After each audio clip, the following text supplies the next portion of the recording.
Settle into a comfortable position. Let your shoulders drop, your jaw unclench, and your breathing slow.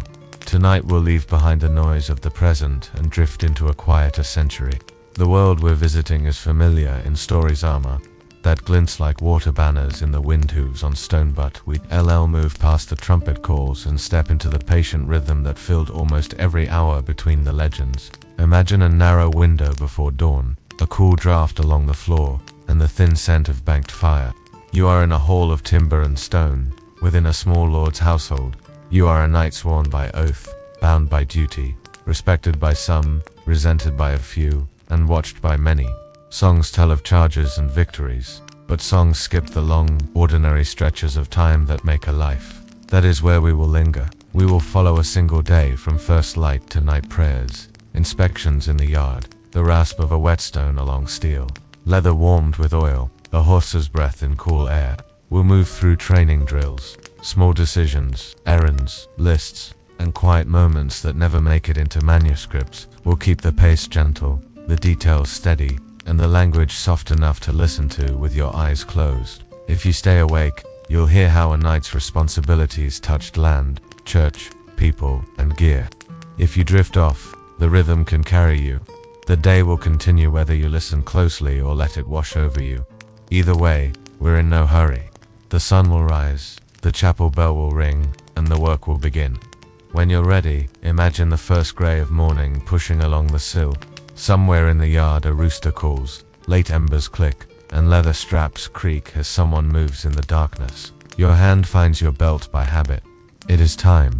The room is cool, the air touched with the smoke of last night's fire. You sit up slowly. The straw mattress sighs. A woolen blanket slides from your shoulders and the chill along your arms wakes your skin. Outside, the courtyard is still a darkness shaped by outlines, palisade, stable roof.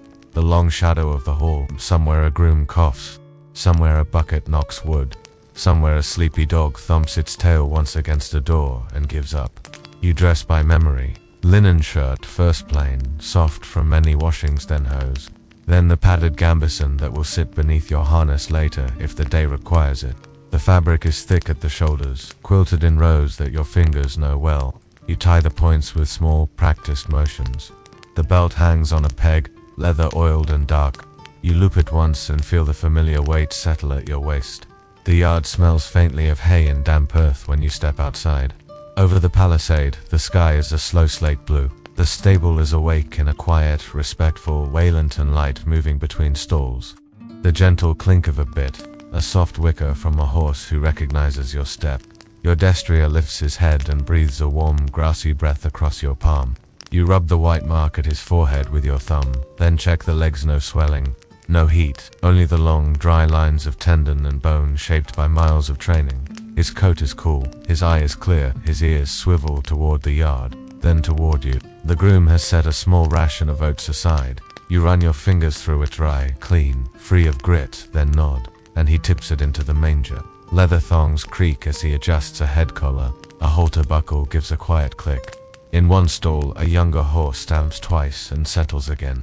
You check each animal in a small loop, noting a loose nail here, a rub mark there, a sore spot that needs wool folded under an edge later in the day. It isn't dramatic work. It's the sort that prevents drama. The chapel bell rings once thin, silver, and certain. The sound travels across the yard and rests in the rafters. You leave the stable for the small stone oratory just off the hall. The door sticks a little, then yields. Inside, the air is cool and smells of tallow and old wood. Candles wait, wicks trimmed. A small lamp glows before a painted panel. You kneel, and the quiet of the place pulls the day into shape. A short prayer, well-worn gratitude for a night of safety, patience for the day ahead, mercy for those under your protection, and care for the animals on which you rely. You don't linger. Faith is not a performance here, it is a habit of attention. Rising, you cross yourself and return to the world of boots and buckets. Breakfast is as simple as the rest of the morning. Coarse bread, yesterday's stew warmed with a little new broth, and a cup of small ale. A squire slides the bowl toward you, careful not to spill. He is young and watchful, quick to fetch, quick to learn, quick to hide the impatience of his age. You give him the small tasks that teach hands to move and eyes to notice. Fetch the harness list. Check the rivets in the vambraces. Bring the oilcloths from the chest. Count the practice blunts for the yard. When daylight comes proper, the courtyard wakes in layers. A cart rolls across the pavers. 2 hounds trot with important faces. The quartermaster appears with a slate, and the day's marks grain in, timber out, 1 wheel to be mended, a message to the reeve. You meet him under the overhang and read the tidy chalk. Oil low, linen due for mending. The smith has a hinge to set before noon, and the farrier wants to check your destriers near 4 at second bell. You nod once. Nothing is urgent, everything matters. Armor, for now, stays on the rack. You touch each piece anyway, the way a sailor might touch a line before a voyage. Breastplate, the curve is sound, the edges rolled, the leather points flexible pauldrons, pins move easily. Vambraces, straps, supple, buckles free. The mail shirt is heavy in your hands. It smells of oil and iron and the faint ghost of smoke. You lift it once to feel its weight, a reminder not of war, but of the endurance it asks of your shoulders on long days. The helmet's liner is a small world of its own, stitched, padded, shaped to your skull. You set it down again. Training first.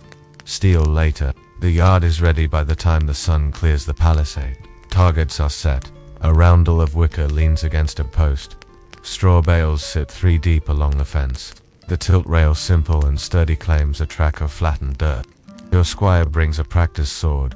The edges rounded and the tip blunted, and you take it in your hand. The balance is honest. It reminds your wrist of what it knows. You begin alone, slow cuts, slow guards. The blade moves not to impress, but to reacquaint muscle and mind. The squire stands near with a buckler, eyes bright, feet light. When you gesture, he steps in, and you walk him through 3 simple patterns. Outside parry, return, high cut, recover, low bind, glide. He is clumsy at first, then suddenly precise, then clumsy again, the way learning always goes. You correct his shoulders, then his hips, then his left elbow that wants to float. After a while his breathing finds a rhythm, and his attention, which used to flicker, stays. The drills widen. A companion knight joins you, older, careful, measured in his movements. You exchange a few working passes. The wooden wood knocks as regular as a clock. Step, turn, guard, recover. Not a show, not a fight. Just practice until the body stops guessing and begins to remember before it's asked. When sweat darkens the gambeson and the breath feels shallow, you paused. The squire passes a cup. Sunlight leans toward late morning. The quartermaster walks across the yard to remind you of the farrier's bell. You hand off the practice sword and head back toward the stables, the warmth of your limbs fading to a steady hum. The farrier's corner is a tidy chaos, tools hung in order. A low fire in the forge, the smell of hoof and hot iron laced together. Your destrier stands quietly, his head in the groom's hands, 1 leg lifted and cradled against the farrier's apron. A rasp sings along the hoof wall with a slow, confident rhythm. The farrier glances up, says nothing, and tilts the hoof to the light. He trims a little more, checks the line, nods to himself. When the shoe goes on well fit, well set, the hammer's taps are gentle, controlled. There is no hurry here. A bad shoe is more dangerous than a dull sword. You watch, not because he needs watching, but because care deserves witness. Afterward, the farrier mentions a small stone bruise he expects will fade, and asks for a lighter schedule on rocky ground for 2 days. You agree? He has earned the right to be believed. You rub the horse's neck while the groom thanks him with a nod and a jug of small ale resting on the workbench. There is a list to complete before noon. You walk the inner wall with the steward and mark small things the way gardeners notice the weeds others miss. A hinge with too much play, a shutter that lifts in the wind, a section of palisade where the top rail has weathered soft. These are not heroic problems. They are the problems that become heroic if ignored. You leave a note for the carpenter, check the cooper's work on a half-dozen casks, and approve the grain tallies the reeve has chalked in the storehouse. The math is plain but necessary. Mouths to feed must be answered by measures of grain and sacks of beans that will actually reach those mouths.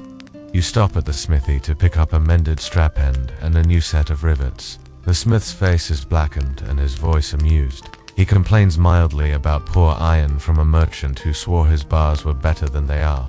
He promised to send a note to the factor in town to be choosier next time. The smith nods. pleased he likes it when words meet the world and not only parchment. At noon, the yard slows. Bread appears, thick and warm from the oven, split and spread with a little soft cheese. A pot of stew edges toward a boil, spiced with whatever the kitchen garden yields this month: leeks, parsley, a few leaves of savory. You eat in the shade near the well, feeling the day's heat gather on the stones. Two hounds sit politely, practicing hope. You break off small pieces, careful of fingers and manners both, and they take the gifts as if they understand gratitude. After the meal, the squire brings the oil pot and cloths to the armory bench. Armor maintenance is a kind of meditation. Each plate is handled the way one handles a book that must last generations, deliberately, with attention to edges and corners. The cloth moves in circles, metal waking to a low, even shine. You check the straps for any stiff spot that might crack. You flex the leather to keep it living. The mail gets its share of care as well. A slow rub with an oiled rag across a square stretched on two pegs, links glinting like fish scales in running water. The squire counts aloud as he draws the cloth along the rows. Counting is not necessary, it helps the mind stay with the hands. You try on one gauntlet and tighten the strap. The weight is familiar, the way a good book has a familiar weight when it opens in your palms. You flex your fingers. The plates overlap smoothly. The gauntlet comes off again and lies quietly on the bench. A small machine of protection that will do its work if you do yours. A messenger arrives from the village with a simple request. The reeve asks for guidance about a boundary stone turned by last month's rain. You go with the steward in the easy heat of early afternoon, down the lane where cartwheels have earned their grooves.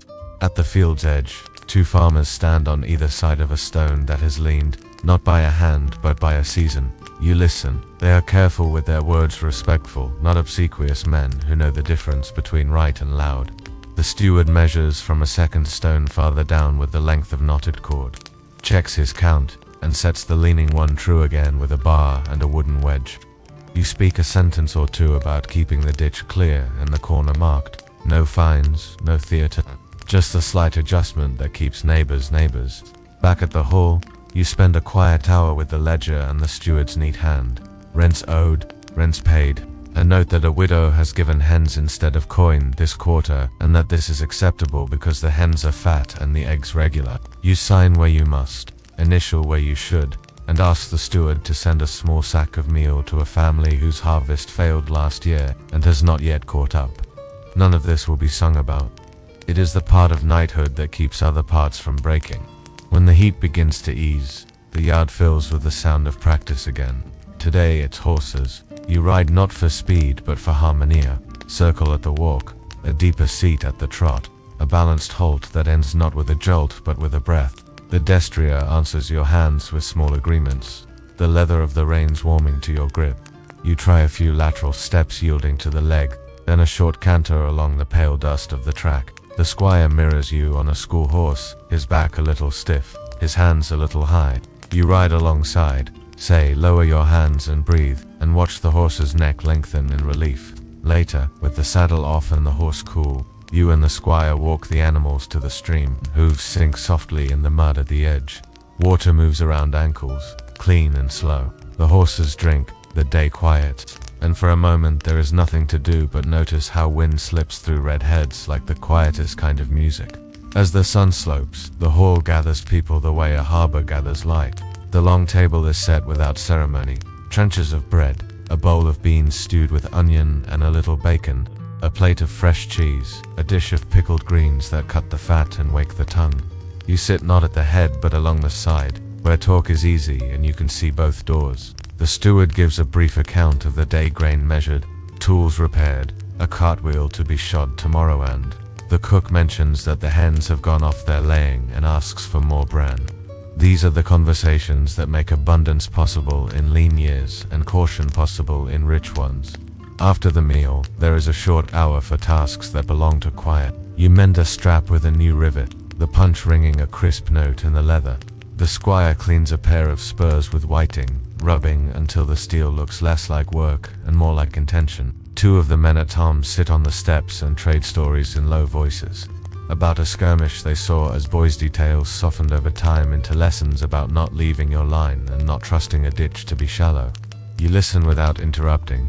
Wisdom travels best when it isn't pushed. In the armory, you set aside tomorrow's practice gear: a blunted spear with a smooth shaft, a wooden waster with a solid guard, a heavy shield for conditioning that will make a lighter one feel like relief. You check the strap holes on a practice helm and mark one for restitching. Small preparations are a kindness to your future self. They also keep your household from borrowing trouble. There is one last round of the yard before dark. You check the gate where the top hinge sometimes sticks in damp weather. You see the carpenter has set a new pin and oiled the strap. The gate swings true with a deep, satisfied sound. In the stable, the horses stand hip-shot and content. The night feed sits in mangers, a neat line of hay sorted without dust. You lay a hand on one warm neck and feel the slow, regular breath that means all is well. The dog that pretends to guard the door in fact sleeps there. You step over him without waking either of you. Evening prayers return you to the chapel. This time the space holds more people: the steward, a pair of grooms, the cook, even the smith with hair still smelling faintly of coal. The priest's voice is soft and brief. He speaks not of glory but of steadiness, not of victory but of faithfulness in small things. You know this already, but it helps to hear it said where candles steady the dark. Back in your chamber, the fire has been coaxed into a friendly glow. You loosen the belt, stow the dagger, hang the gambeson where air can move through it, and set tomorrow's shirt over the back of a chair. The squire knocks once, lightly, to confirm the hour for morning drills. You answer and hear his steps fade. Outside, crickets take up their work. A night bird calls from the hedge. The day you have lived is the day you have lived 100 times, and will live 100 more if the seasons allow. Before you sleep, you write 3 short notes: a reminder to ask the factor about better iron, a line to the reeve about ditch clearing before the next rain, and a word to the smith praising the new strap-end so he will know someone noticed his craft. You sand the ink, fold the scraps, and set them under a small stone on the table. The blanket is heavy when you pull it up, but it is the right kind of heavy. Your breathing slows. The noises of the hall shrink to a hum. Knighthood, from the inside, feels less like a parade and more like this: attention, care, practice, and promises kept. Tomorrow will not be very different. That sameness is not a failure of story, it is the story. You let that thought settle, and the room grows larger with quiet. Sleep comes without effort. The ledger waits. The harness waits. Morning will find you, and you will begin again. The year begins when the wind still smells faintly of wood smoke and damp wool, when the frost has retreated, but lingers in the shaded edges of the lane. You rise before dawn to a sky the color of wet slate and tie the padded gambeson with fingers that remember each knot. The steward has chalked the muster list on a board and propped it by the door to the hall. Names like notches, duties like quiet promises. Spring is when oaths get renewed, not with trumpets but with hands placed on a gospel and a simple sentence spoken in a voice that means to be heard only by the listening air. You stand with the Lord and 2 companion knights, and you say you will keep watch over his lands, answer his call, and uphold his peace. The words are older than you. They fit like an heirloom, ring-worn smooth by generations of use. After prayers, the long morning of inspections begins. Men-at-arms assemble in the yard with shields stacked like dull crescents and spears grounded in the soft earth. You walk the line at a measured pace. It is not ceremony, it is care. You note straps that need punching, a helm liner that has slipped where stitches failed, a spear shaft with a hidden split that will snap if trusted too hard. You do not scold. You mark, you assign, you move on. A good muster is less about impressing the eye than about removing the small accidents that would otherwise choose a bad hour to appear. Horses next. The farrier has a table of tools laid with the neat pride of his craft. You run your hand from shoulder to hock down each animal, feel for a knot under the skin, check the shoes for even wear, praise a groom whose curricomb has brought up a shine. The destrier lifts his foot at a touch. The hackney flicks an ear.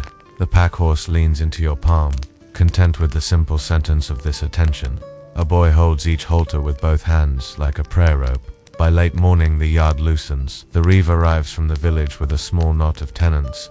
They want the Lord's peace kept over a boundary path trampled by carts. You listen. Every spring has a list like this: fences to set straight, drains to clear, old promises to remind back into shape.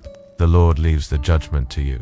You walk the path with both men, count paces to an old oak. Find a half-buried stone they had forgotten, and draw a new line with a spade where water will not collect. The solution is neither victory nor defeat. It is a way forward that allows the field to be planted and the neighbor to be greeted next market day without lowering the eyes.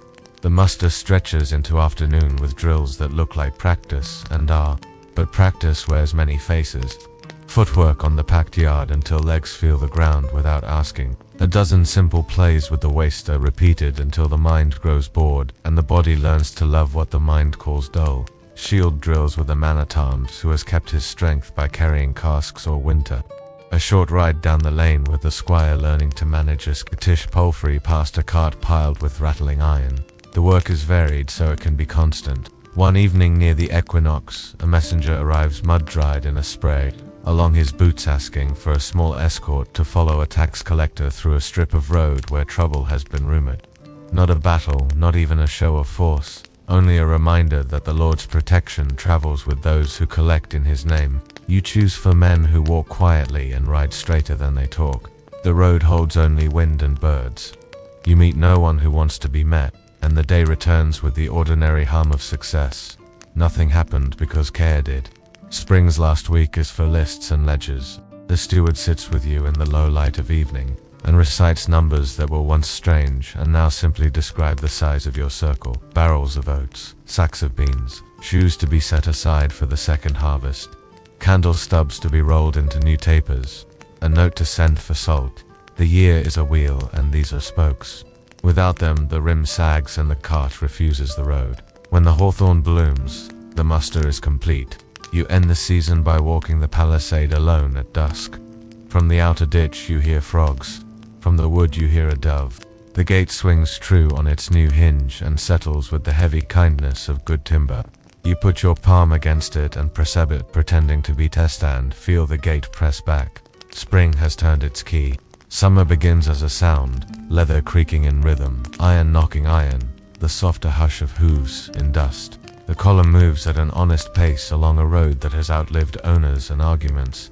You wear mail because mail allows days to stack without bruises from the harness. The breastplate rides in a pack with oilcloth around it like a sensible secret. Campaign season is not the season of the songs. It is the season of lists, miles to the next good water, hours until the heat asks you to slow.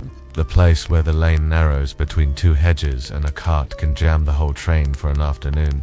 You assign 2 riders to move ahead each morning to make sure the place you plan to sleep is worth sleeping in. You send one boy back at midday to tell the rear guard that the hill is steeper than it looks and to check the girths before it. Camp in fair weather is a geometry of patience. Tents staked with cords in straight lines, so ropes down T-trip, the men who carry wood after dark, the kitchen downwind, the latrines farther and downwind again. A ditch cut with 3 quick spade strokes to become a habit against surprises, fire lit small and watched like a vow. Food is the patient part. Barley boiled slow with onions and salted meat turned into something like comfort. Someone always hums when the first smell of stew breaks the air. It is never the same someone. It is always the same sound. You drill because travel stiffens instead of strengthens if you let it. Not to the point of sweat that thins the mind, just enough to remind hands how to move even if the ground tilts or the sun stares. You walk the picket line at dusk with a palm against each shoulder. The horses lean into the touch because they have learned the language of hands that keep them alive. Trouble, when it comes, introduces itself as a feeling in the road, a track too fresh where there should be none, a silence in the trees that resembles attention. You shorten the column by habit. You send 2 ahead who know the difference between shadow and shape. When they find nothing, they return with that sheepish relief. Every good scout earns half the days he works. On one afternoon though, they bring back a cart with a broken wheel and 2 travelers who have decided that your road is their plan. You help set a spare axle pin. You trade 2 small loaves for news. Everyone leaves having done better than they would have done alone. This is the ordinary brilliance of roads. There is a skirmish once, an argument that has learned to carry knives. A handful of men step from hedgerow to hedgerow, not looking for glory but for livelihood. You do not oblige them. You expand, not forward but wider, so the space between your pairs of riders becomes a shape their feet do not like. You do not chase. You do not shout. You wait and hold the shape and let the men who wanted to try decide not to. They decide well. You ride past with your men still counting quietly under their breath, because the counting holds them still. Rain comes in a sheet one morning and blesses the whole column with a humbling wash. Cloaks deepen in color. The road drinks until it can't, and then returns the gift. You shorten the day and let everything steam under a stand of trees. The squire learns how to move a cloak, so water runs off his arm and not down his sleeve. He grins when he gets it right, the way a boy grins at a puzzle that has decided to lose. When you reach the market town, that was your purpose. The work looks like standing still. You meet with the factor in a room full of quiet barrels and agree that last year iron was poor and this year must be better, and that what is called better must be paid as if it is. You walk the tanner's lane and try not to breathe too deeply, while praising a hide that will make good straps. You write 3 short notes to go with 3 small payments and keep copies in your ledger with a string through the corner so the pages refuse to wander. On the road home, the column moves like a group that has learned one another's feet. Fewer words, fewer gestures, more small courtesies, passing a water skin without being asked, shifting a pack a little on a friend's back before he asks, checking a girth with a firm but friendly hand. When the gate appears at last, no one cheers, the dogs do. The men smile like they have let down a weight that wasn't only physical. Summer ends with repairs done in a kind of happy silence. The leather that stayed oiled rewards you by not cracking. The straps you meant to punch last winter finally receive their extra hole.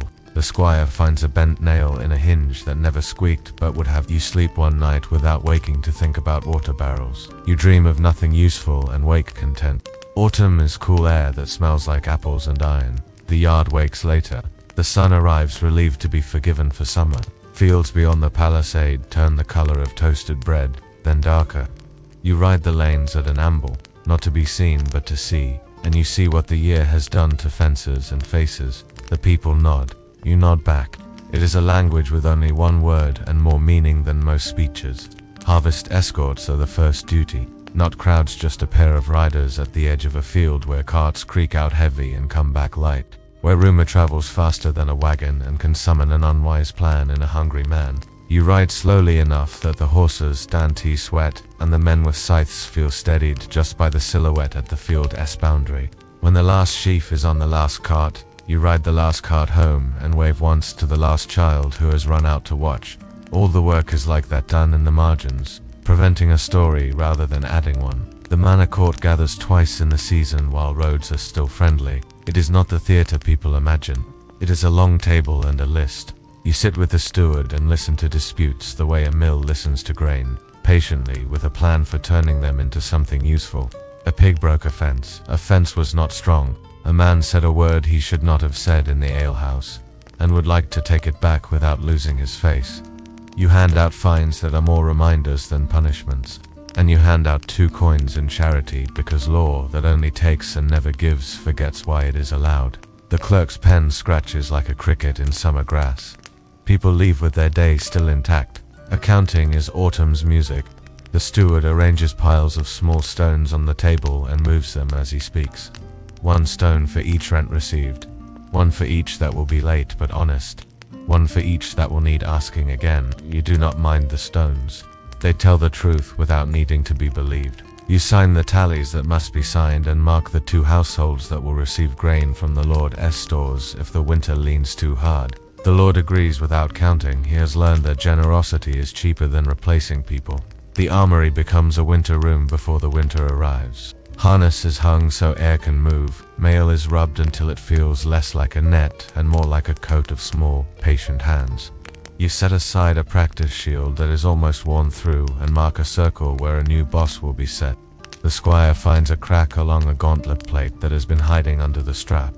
He brings it to you the way a boy brings a bird he has rescued. You praise him like the bird is alive because vigilance deserves the same kind of gladness. When the first frost writes on the trough, drills move indoors where the floor is sound and the roof makes rain a rumor. Footwork again, but slower. Buckler work that teaches the squire to move his feet before he moves his hands. Strength work that looks like chores, carrying sand-filled sacks the length of the hall and back, holding a shield at arm's length, until breath becomes a metronome, walking with a mail shirt folded twice across the shoulders without letting pride tighten the jaw. The men complain the way old friends do, softly. to feel the comfort of a complaint that changes nothing. Winter itself arrives one morning with breath you can see and a sky that pretends to be stone. The dogs sleep more, the horses stamp less. The steward brings shorter lists and thicker cloaks. This is the season for letters. You write 3 the first week. 1 to a companion knight who married at Michaelmas, 1 to a factor in the town about the iron you still want better, 1 to a priest to villagers over thanking him for lending a book of homilies that your priest enjoys. None of these will change the world. All of them maintain it. Nights lengthen like strips of cloth laid end to end. You take to walking the inner wall after curfew with a lantern hooded low, not to catch anyone out but to listen to how wood and stone behave in cold. They speak quietly, a creak that means a pin needs oil, a soft tick that means a beam is settling into a joint with no fuss.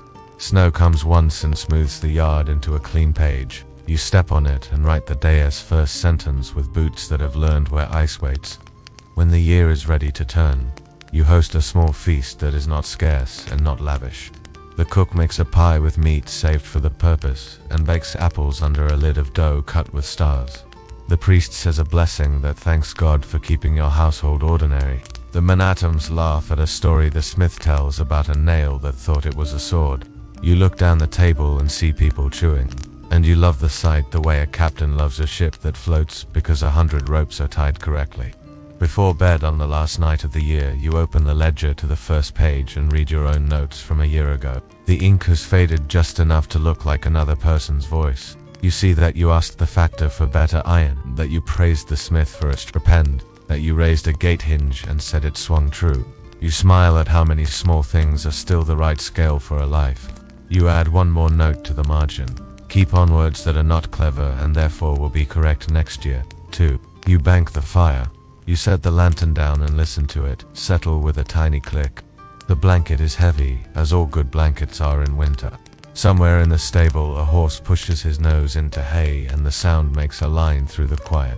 Your last thought before sleep is not about glory or loss. It is about a hinge that will need oil before spring and the easy certainty that you will remember. The year closes like a book that will be opened again tomorrow, because it is the book you live in.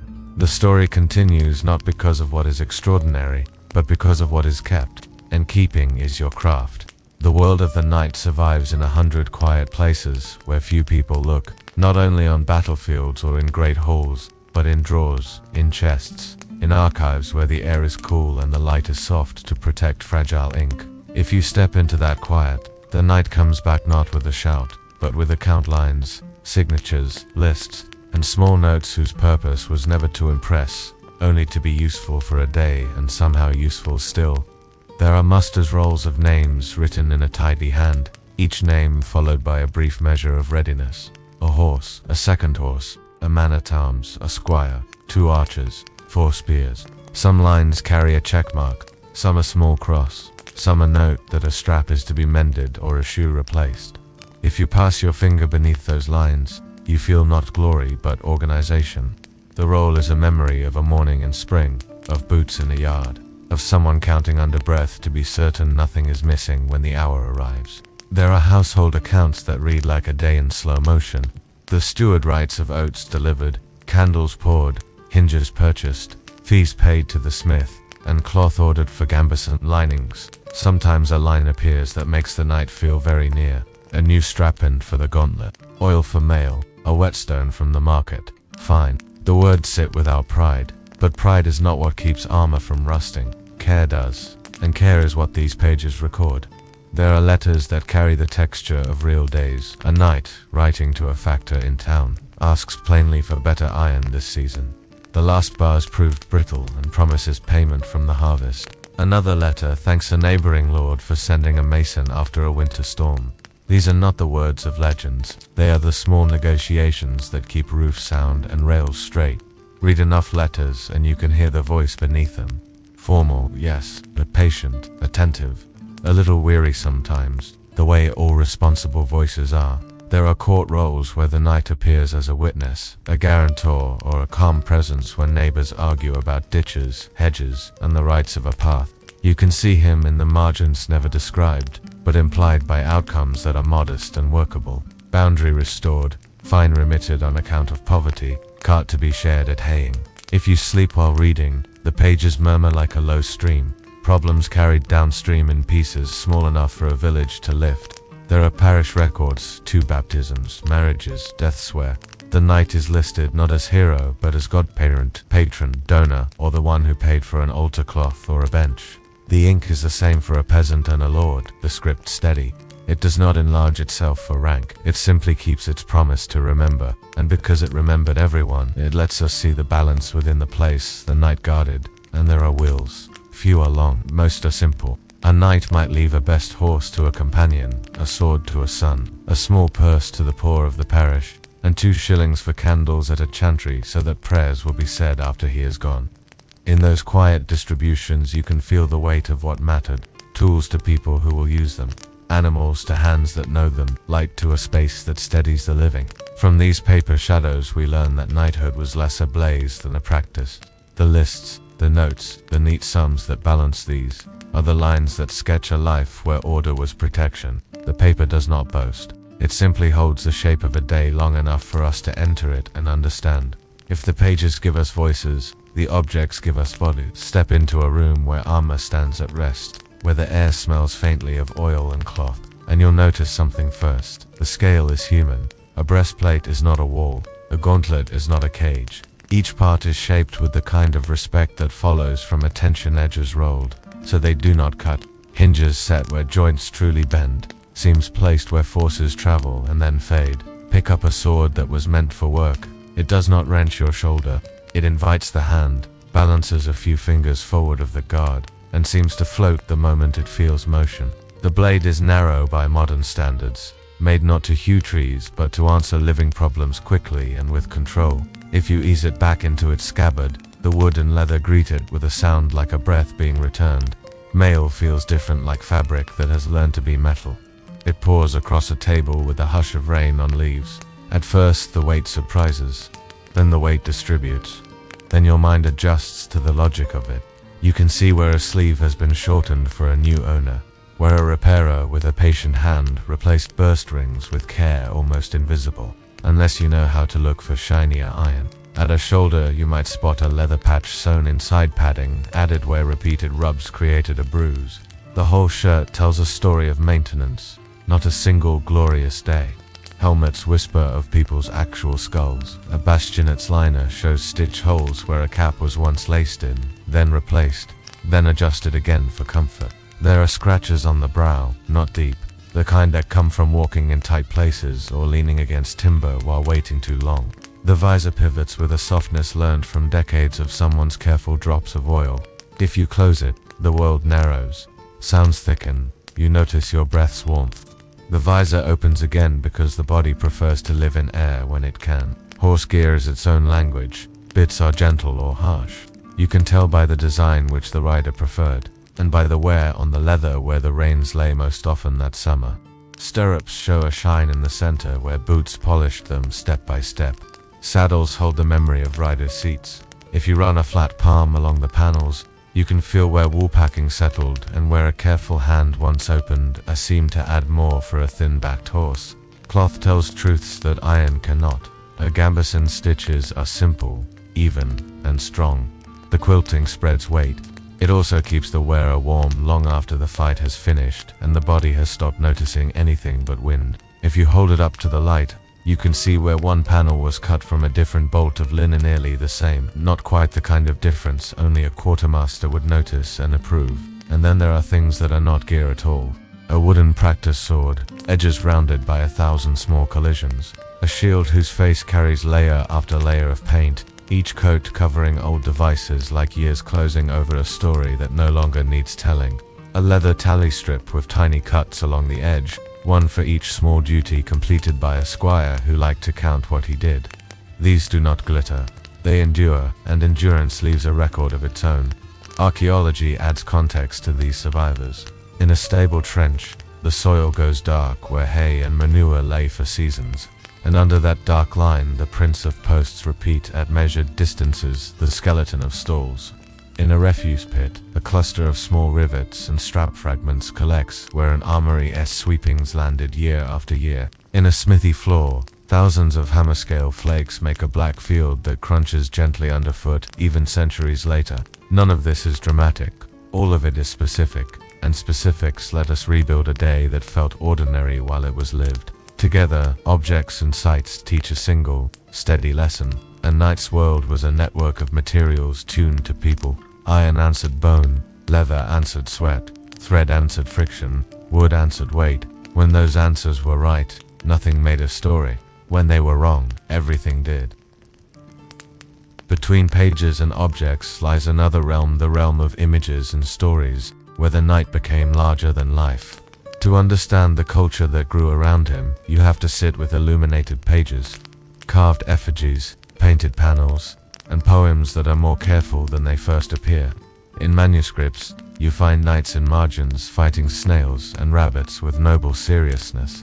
The scenes look playful, and many are yet the craft of the miniaturist also records equipment with a precision born of familiarity. The way a strap wraps a quishow mail is not a simple net, but rows of linked rings, how a surcoat hangs heavy after rain.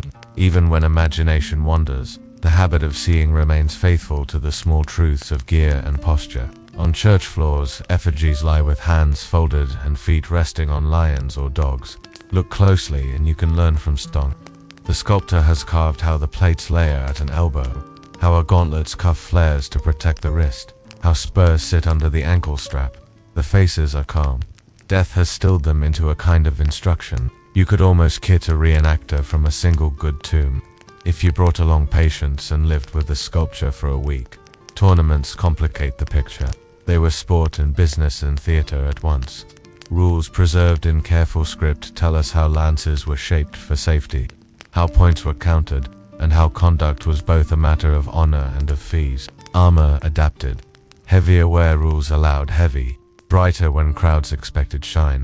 The field of play encouraged the growth of legend because it offered a stage where risk was managed and excellence could be seen from a distance. Songs grew easily from such ground. Songs, however, sharpen edges and sand away the work that supported them. They praised courage because courage is memorable in a way that ledger entries are not.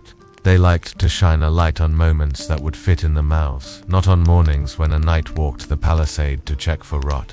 Over time, repetition turned these bright moments into the whole picture.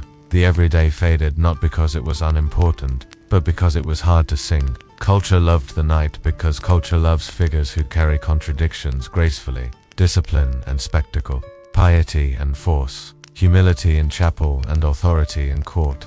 Artists learned to use the knight as a symbol for order under strain.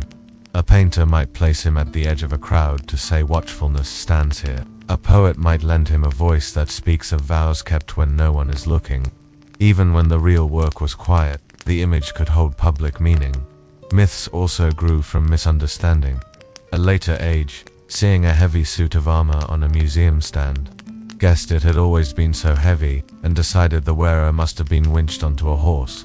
The objects themselves, if handled, contradict the tale. Weight was distributed. Movement was possible. Practice made the metal feel less like burden and more like uniform. Another myth gave every knight a sword like a doorbeam. Pick one up and you discover how quick it feels, how it prefers precision to bludgeon. Myths flourish where handling stops. Touch brings proportion back. If you listen carefully, you can hear the conversation between record, object, and representation. The record says, "Here is what we did." The object says, "Here is how we solved it." The representation says, "Here is what it meant to us." None is enough alone. Together they let a modern mind walk into a medieval day without forcing it to be louder than it was. So the mystery of the knight is not whether he existed as stories claim. The mystery is how an ordinary practiced life created an image powerful enough to travel centuries. The answer, if you let it arrive slowly, is that steadiness itself is radiant when seen from far away. People wanted figures to carry their hopes for order. The knight, with his gear maintained, his oath renewed, and his seat steady in the saddle, looked like a promise kept, and perhaps that is why the figure remains comforting. Even when we have learned to love the ledgers, the buckles, and the rivets, we know now what the day actually felt like, how it smelled of oil and hay, how it sounded more like cloth and leather than trumpets. Yet still, when a banner stirs on a film or in a book, something in us straightens some old wish for days that can be held together by attention. The truth and the myth are not enemies.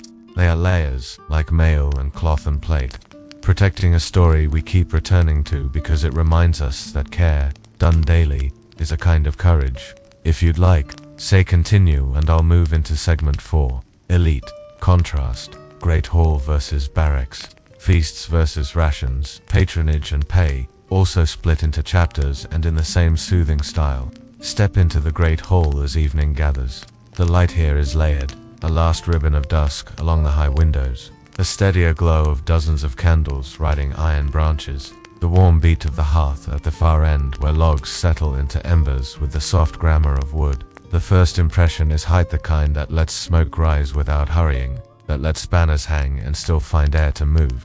Under that height, people arrange themselves the way stars do around a pole. The high table is a narrow stage.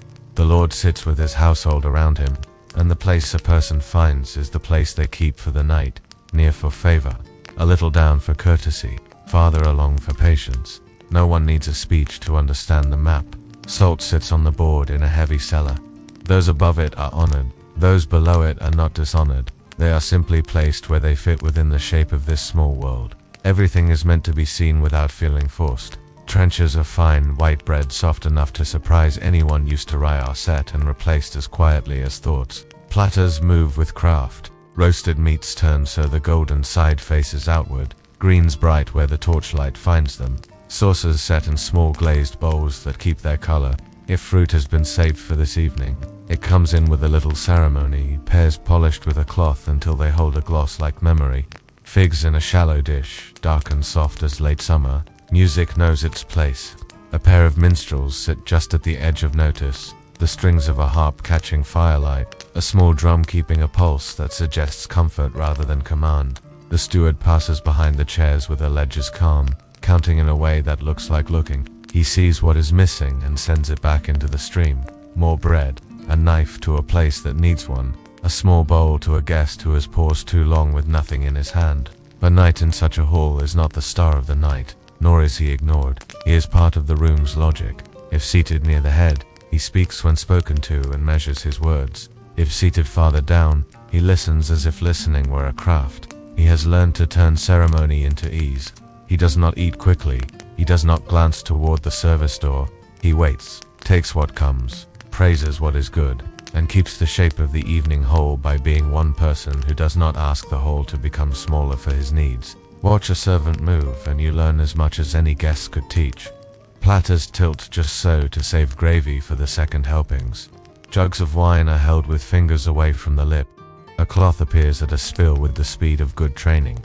At the hearth, a carver knows how to make a portion look generous without wasting anything that the kitchen has counted. The carver's knife is as fluent as any sword when it works in its own element. On certain nights there is a story, not a performance in the loud sense, more a reading. A tale of a saint whose patience pushed time aside, or a lay of a summer that came late and did not ruin the hay. The whole falls into an easy attention that includes drifting among those who worked since dawn. No one is scolded for a yawn, no one is praised for keeping their eyes open past their bedtime. The sound of the story steadies the space, the way the beam above steadies the roof. When the meal thins and the servants carry smaller trays, the hall exhales. Chairs slide gently. The candles are pinched or fed, depending on whether the knight will be asked to carry talk a little farther. People rise by rank without anyone announcing it. The Lord stands when it is time, others follow. The room resets itself like a chest closed with a familiar click. In the hush after, the floor holds warm squares of light where tables were. The hall has finished being a theater and goes back to being a room. The contrast is not harsh here. It is simply clear. This is a place made to show that order can be graceful, that abundance is not always noise, that a roof and a table can teach a village what careful looks like. The knight walks out under the high beams and back into the cooler passage with a sense that he has traveled a small arc of the sky and returned to ground.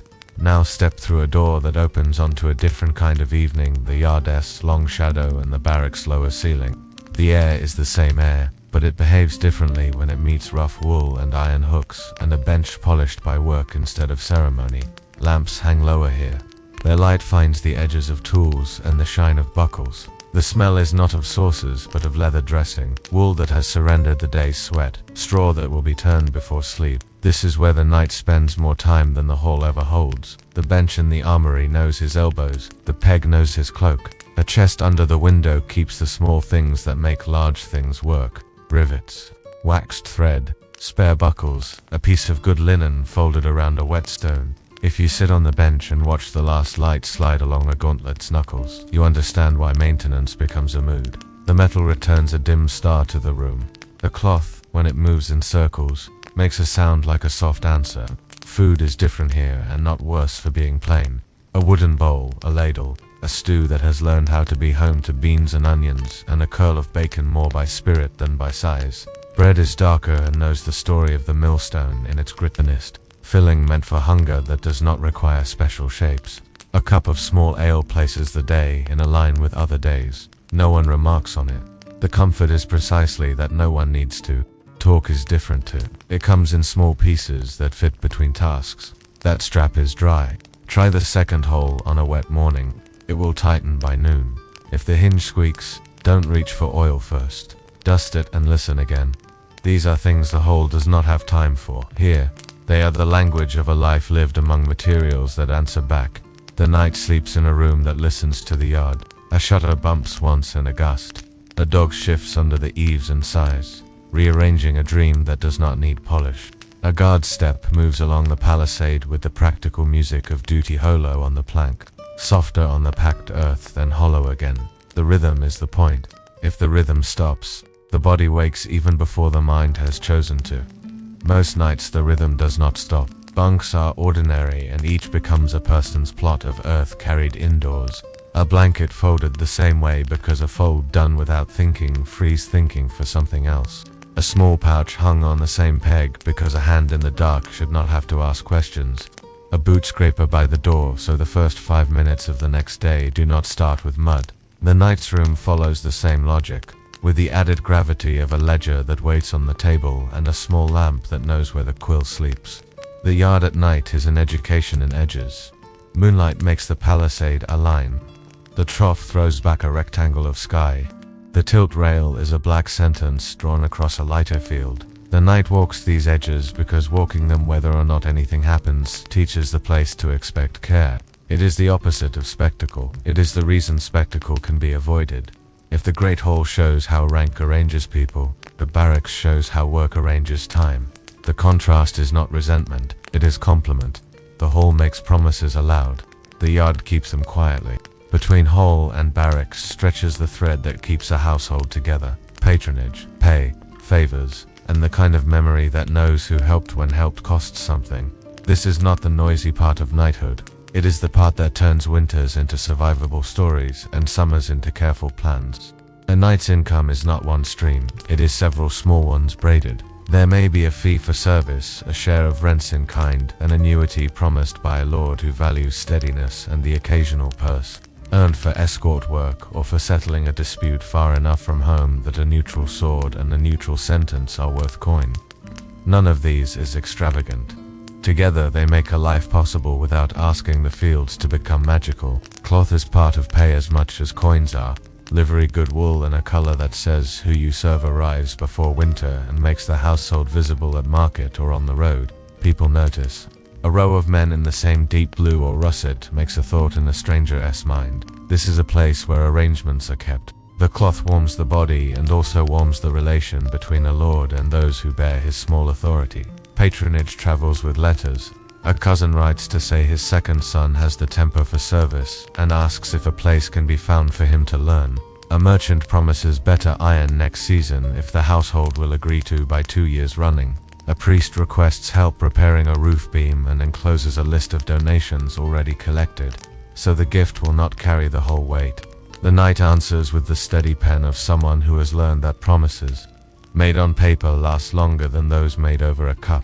Favors move in both directions. A mason comes for 6 days to set a gate properly and leaves with a note that will make a reeve in another village trust him sooner. A widow's rent is eased for a quarter, and the story of that easing runs through the alehouse until it becomes a kind of village proverb about what law is for. A young squire is sent to ride with a companion knight for a month. and returns with a new way of holding the reins and a face that has learned how to listen to men older than himself. All this is politics, if politics means the art of keeping people in a shape where they can help one another instead of trip. It is not cynical, it is careful. The knight keeps a small list where names appear with single words beside them: dependable, needs time, quick to anger, good with horses, can read better with ledgers than with lances. The list does not decide everything, but it rescues memory on busy days. When a task needs a person, the right person is found without the hall having to shout. Paydays are quieter than you might imagine. A table, a ledger, a small coffer, a clerk who has learned to speak numbers as if they were stories about people, coins move. A mark is made with the point of a knife where a man who cannot write leaves his sign. Someone laughs, someone looks relieved, someone counts twice because counting twice is what his father taught him. The knight stands nearby not to impose weight, but to lend calm. The room learns to believe that agreements will become facts. Sometimes the thread must stretch farther than the household. A summons arrives. The lord needs riders at a border where a road has become less safe than it should be. The knight answers because that is the weave he belongs to. He does not empty the barracks. He shapes a small, competent group that can leave the place cared for in their absence. He sends a note to the steward to shift grain against the chance of a late return. He leaves the key to the ledger with a man who knows what not to write as much as what to record. The thread holds because it was not spun in a hurry. In the end, the contrast that began as rooms, the high hall and the low barracks, becomes a lesson about kinds of light. The hall teaches how to be seen correctly. The barracks teaches how to see correctly. Patronage and pay, letters and lists, turn those lessons into a life that can last more than a season. The knight stands at the join, wearing cloth that has a color and mail that has a weight, understanding why both are needed and why neither should be noisy. When the house sleeps and the last lamp is turned with a small twist of fingers, the thread looks like darkness, but it is there pulled through names, through favors remembered, through a ledger closed with care. Morning will let you see it again. Until then, the roof holds, the gate rests on its hinge, the horses breathe in their stalls, and promises keep their own quiet watch.